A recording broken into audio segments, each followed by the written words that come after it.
You're tuned into All This Math. This is Professor Parker back with you for another lesson. Today's lesson is on arithmetic sequence. All right, arithmetic sequence. And before we get into our lesson on arithmetic sequence, as you notice here, I have one of my favorite sweatshirts on. This is an MLK, Dr. Martin Luther King Jr. sweatshirt. And I threw this on because his birthday's coming up in a couple of weeks, right? We're in 2022. His birthday's coming up in a couple of weeks. And it's a way to pay homage. Now, this is what I want to tell you. There are 3 pieces of information that I want you to familiarize yourself with if you are not already. And even if you are already familiar with this information, I want you to re-familiarize yourself with it or revisit it. Because in elementary school, middle school, high school, and even in college, you may not have been introduced to the real king, what I call and what a lot of people call the real king. So I want you to look into one of his speeches, which is far superior to his I Have a Dream speech. But it's interesting how the I Have a Dream speech is promoted so much. Look into this speech called Why I Oppose the War in Vietnam from 1967. Why I Oppose the War in Vietnam. All right. That's one piece of information. I also want you to check out, if you haven't already, his letter from a Birmingham jail. Letter from a Birmingham jail was something he wrote when he was in a Birmingham jail. Right. That's also published in one of his books. And again, and King wrote 3 books also, by the way, called Why We Can't Wait. All right, so that's a letter from a Birmingham jail. And also something else from way back in the day when he was a youngin'.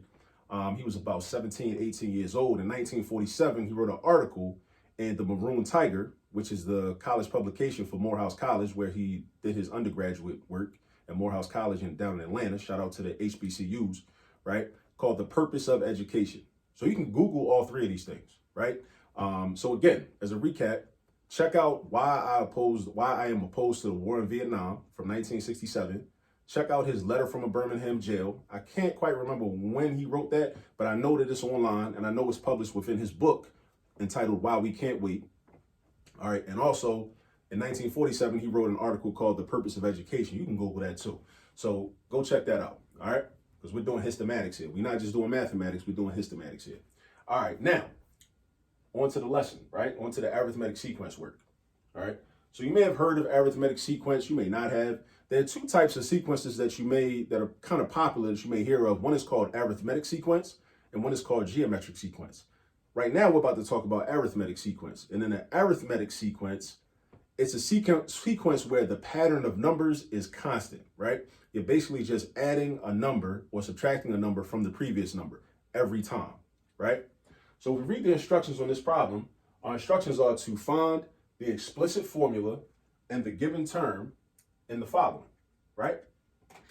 So explicit formula, that's important because, I'm going to underline that because that's important.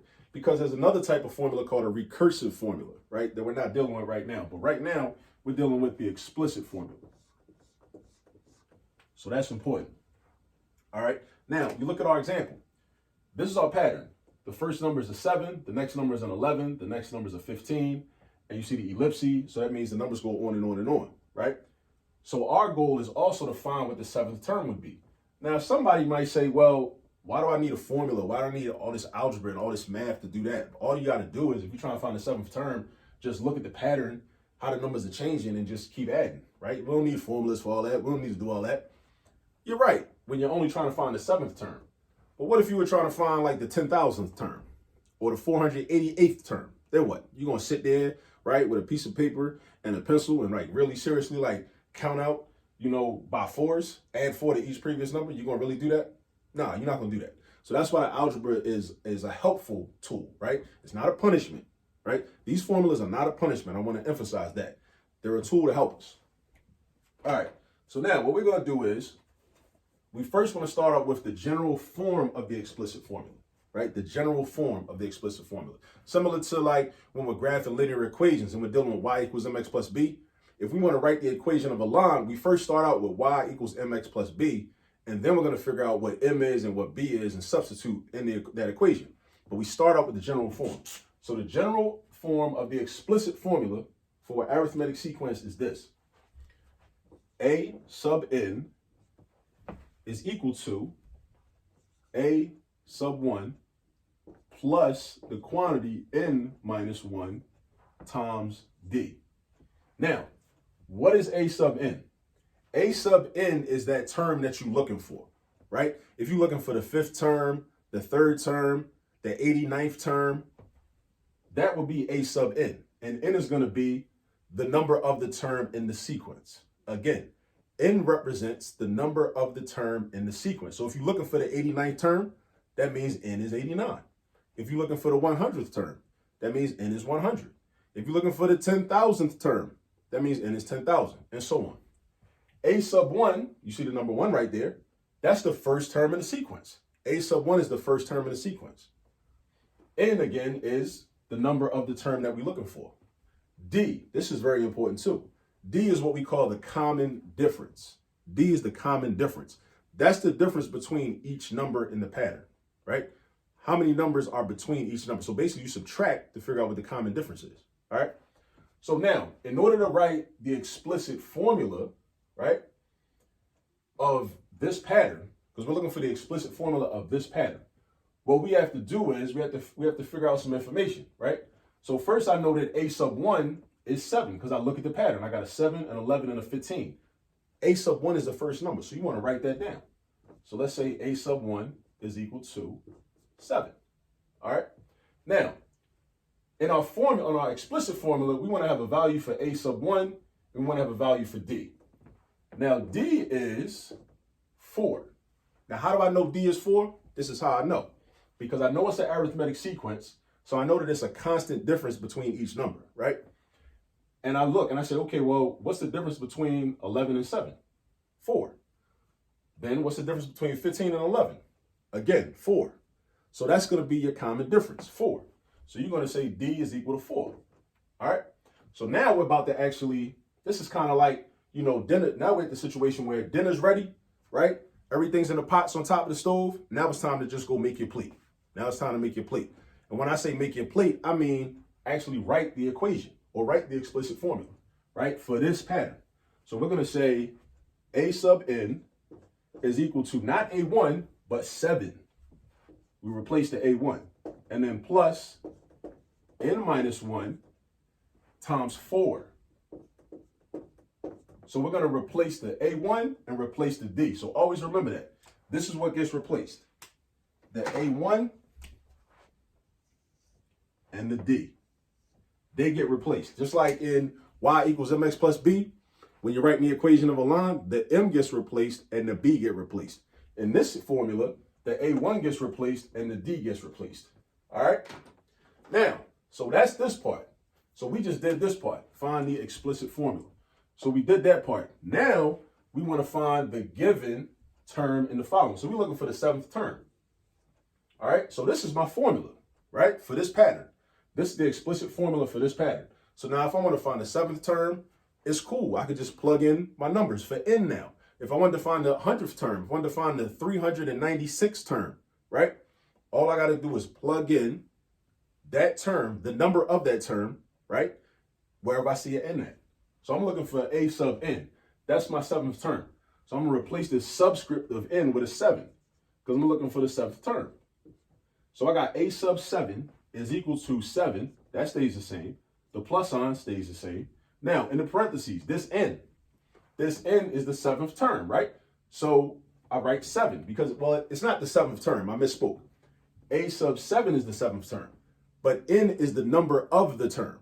That's what n is. N is the number of the term. So just like I replaced this n with a 7, I'm going to replace this n with a 7. 7 minus 1 times 4.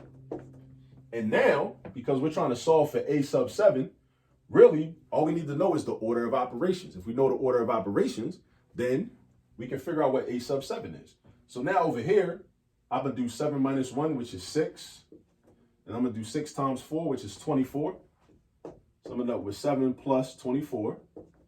So make sure you understand where this 24 came from. Because again, we're following the order of operations. Now I could have used the distributive property, but I didn't want to, right? I mean, it would have been 28 minus 4, which is still 24, either way, right? I just think it's easier to use order of operations, right? So now we got 7 plus 24, and 7 plus 24 is 31. So that means that the 7th term is going to be 31. And if you want to check it, you can go ahead and check it. You can just like count with your fingers. Like you can say, well, all right, well, if every number is going up by 4, Then the 7th term, this is the 3rd term. So the 4th term is going to be 19. And then the 5th term is going to be 23. And then the 6th term is going to be 27.